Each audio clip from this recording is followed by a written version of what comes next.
જય શ્રી ગણેશ, રાધે રાધે. તો આપણે ઉઠી ગયા છીએ, ફટાફટ આપણો બ્લેન્કેટ વાળીને મૂકી દઈએ, બાકી મમ્મી ઉપર આવીને આપણને ધોઈ દેશે. ફટાફટ કપડાં વાળી નાખ્યા છીએ અને હવે નાહવા જઈએ છીએ. આપણે ફટાફટ મસ્ત નાહી લીધું છે, નાહી અને મસ્ત રેડી થઈ ગયા છીએ. ઓહો, જોયું તો સવારમાં ભરાયેલું હતું અહીંયા આગળ પાણી અને આપણે કરવું પડ્યું એને ખાલી. આવી ગયા છીએ નીચે, ફટાફટ દૂધ પી લઈએ. रोम रोम भाइयों, ये शाम का दिलकश मंजर के साहिल और समंदर कहते हैं आप न जाए हम पर ये करम. મમ્મીએ કીધું હતું ફટાફટ શાક સુધારી અને વઘારી દેજે. આપણે ફટાફટ શાક વઘારી દીધું છે અને આજે તો બાપા રે 2 જણનું ખાવાનું હતું એટલે જાતે જ લોટ બાંધી લીધો છે.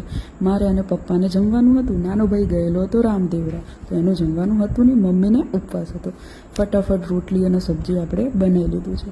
રોટલી અને સબ્જી બનાવ્યા પછી આપણે બેસી ગયા છીએ જમવાનું. અરે વાહ, જમવાનું તો બહુ જ ટેસ્ટી બન્યું હતું.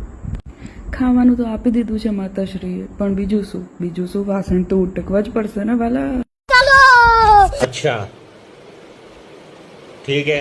પછી આપણે આવી ગયા છીએ ગણપતિ દાદાની મૂર્તિ જોવા અને અમને મૂર્તિ પસંદ આવી ગઈ છે. ઘરે આવી અને ગણપતિ બાપાનું ડેકોરેશન જોયું. એના પછી મમ્મીએ કીધું કે તું દીવા કરી નાખ, એટલે અમે દીવા અને પૂજા મસ્ત રીતે ભગવાનની કરી દીધી છે. પૂજા કર્યા પછી અમે તુલસી માતાનો પણ દીવો કરી દીધો છે. પછી બાપુશ્રી પણ ઘરે આવી ગયા હતા, બધાએ સાથે મળીને જમી લીધું. પછી અમે આવી ગયા છીએ અમારી બોટલ લઈને ઉપર, કપડાં ચેન્જ કરી લીધા છે અને હવે જઈએ છીએ અમે સૂવા માટે. આજે બનાવ્યો હતો મેં મારો ફર્સ્ટ બ્લોગ. તમને કેવું લાગ્યું મને જરૂરથી જણાવજો. રાધે રાધે.